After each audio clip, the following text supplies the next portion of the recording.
Dictation start होगी 3 second बाद। Start.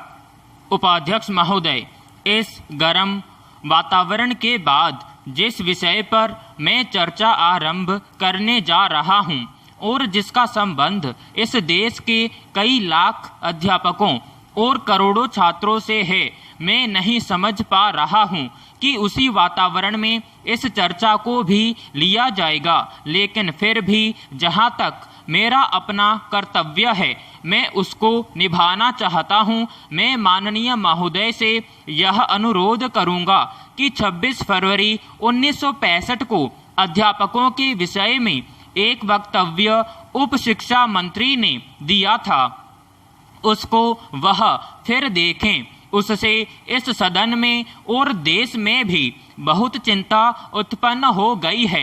पिछले 18 वर्षों में संसद का इतिहास इस बात का साक्षी है कि राजा महाराजाओं और बड़े बड़े पूंजीपतियों से लेकर खेत में काम करने वाले किसान और घरेलू नौकर तक के लिए कुछ न कुछ देशव्यापी कानून यहीं बनाए गए हैं, लेकिन राष्ट्र निर्माता अध्यापकों की सेवा सुरक्षा के संबंध में कोई देशव्यापी सुदृढ़ कानून नहीं बनाया गया। मैं उसी उपेक्षित और भूखे अध्यापक की कहानी आज आपको यहाँ दुख के साथ सुनाने खड़ा हुआ हूँ, क्योंकि इस बेचारे अध्यापक ने पिछले 18 वर्षों में कोई ऐसा कार्य नहीं किया जो कि तोड़ फोड़ के अंतर्गत आ सके।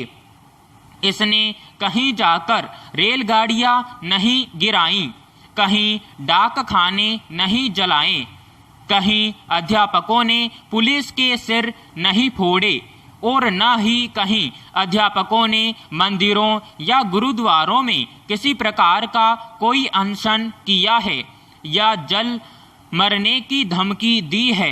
शायद यही कारण है कि सरकार के कानों तक अध्यापक की आवाज़ पूरी तरह नहीं पहुंची है। क्या सरकार यह चाहती है कि कोई देशव्यापी निर्णय लिया जाए और साथ ही इस बात की इच्छा भी रहती है कि अध्यापक हल्के हथियारों का सहारा लें और उनसे भी ऐसी प्रवृत्तियों का उदय हो? यदि इस प्रकार की स्थिति पैदा हो गई और देश में इस प्रकार के हल्के वातावरण का निर्माण हो गया तो वह राष्ट्र की सुरक्षा के लिए घातक होगा। पैराग्राफ।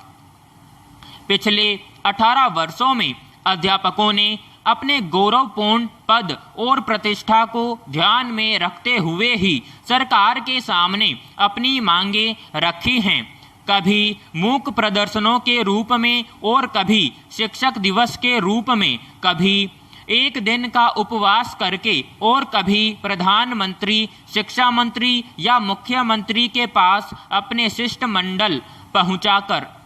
उन पर कोई ध्यान नहीं दिया गया। जब अध्यापक आज यह देखते हैं कि सरकारी नौकरियों में काम करने वाले दूसरे व्यक्ति हैं, उनके वेतन बढ़ाए जाते हैं, उनको पेंशन की सुविधाएं दी जाती हैं, ग्रेजुएटी और महंगाई भत्ते उनके बढ़ाए जाते हैं, उनको पेंशन की सुविधाएं दी जाती हैं, तो उनका भारत सरकार के सामने यह प्रश्न है कि वे अपने धैर्य को कब तक संभाल कर रखें। क्या सरकार यह समझती है कि अध्यापक जब बाजार में जाता है उसका कपड़ा या सब्जी या दूसरी जो चीज़ें हैं जैसे गल्ला वगैरह वे सस्ते रेट पर मिल जाते हैं? क्या सरकार यह समझती है कि अध्यापकों को जब अपनी लड़की का विवाह करना पड़ता है तो उसको किसी प्रकार का दहेज नहीं देना पड़ता? पैराग्राफ।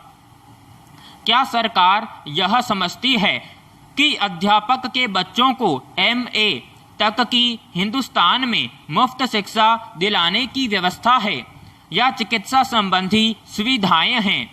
यदि ये सब बातें नहीं है तो फिर मैं पूछना चाहता हूँ कि जिस प्रकार से दूसरे कर्मचारियों के लिए सरकार ने व्यवस्था की हुई है, इन अध्यापकों ने क्या अपराध किया है?